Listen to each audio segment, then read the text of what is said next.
Alright, so at the beginning of the episode, we can see Rusty. He loves to visit a faraway place. It's filled with bluebells, the air smells sweet, and Rusty thinks there is no better place to be. One day, Thomas was passing by, just as Rusty was having a drink.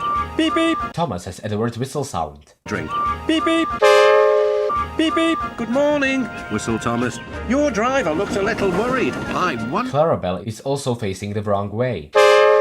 I don't know, said Rusty, but I soon will. Excuse me, said Rusty. Rusty's truck and brake van have disappeared. A bluebell engine, laughed Rusty. Maybe I can find one. Later, Rusty saw Douglas and Percy. The little diesel had an idea. Can you help me find another engine? Where?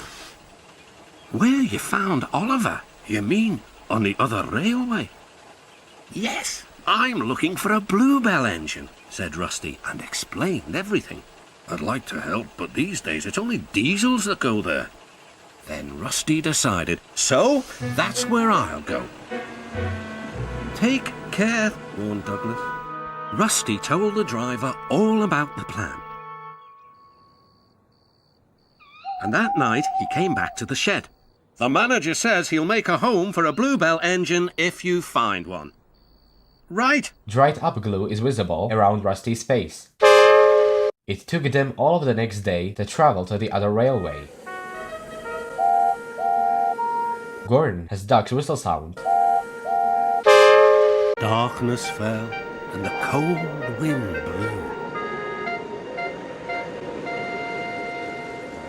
The chains that were hanging beside the signal box have disappeared. But it was only the sounds of the lonely scrapyard.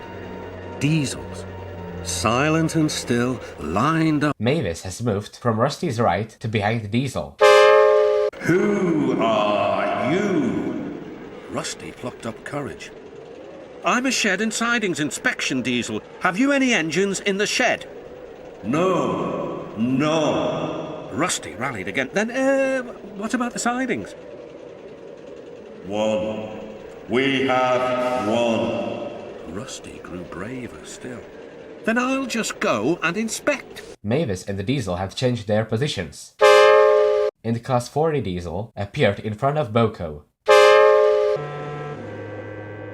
A small engine with a tall funnel stood sad and alone in the shadowy siding. His driver was huddled in the cab, keeping him company. Excuse me, said Rusty. Do you like bluebells? Yes. Bluebells are beautiful. Then you're soon going to see lots of them because I'm getting you out of here. Everyone worked fast. It was difficult to set the fire, but soon it was glowing hot and Stepney had a good head of steam. Rusty's engineer agreed to be Stepney's fireman. So off they set, past the bleak and brooding line of diesels. Where is he going? Once again, the diesels have changed their positions. To make matters worse, Diesel and Mavis are on the narrow gauge tracks. And again, the diesels have changed their positions. The tar tanker, seen between Boko and Daisy, has disappeared. Also, Rusty and Stepney pass a shed they already should have passed. We've done it! We're over the border and back on our own railway. Mission accomplished! When Rusty and the engine arrived in the valley... Thomas, Gordon, and James's whistle sounds are heard. When Rusty and the engine arrived in the valley... Yet they are nowhere to be seen. We shall mend you and give you a new coat of paint, said the manager. His driver was delighted. You lucky old engine. You've been saved by the Bluebell Railway. And my friend Rusty, I wouldn't be here if it weren't for Rusty. Now the little engine is as happy as can be and helps all the passengers who visit at Bluebell time. His name is Stepney. Stepney's eyes are wonky.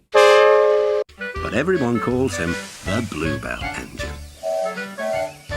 So those are all of the goofs found in Season 4 episode Rusty to the Rescue. I hope you all enjoyed this video, my train lovers, and I'll see you next time.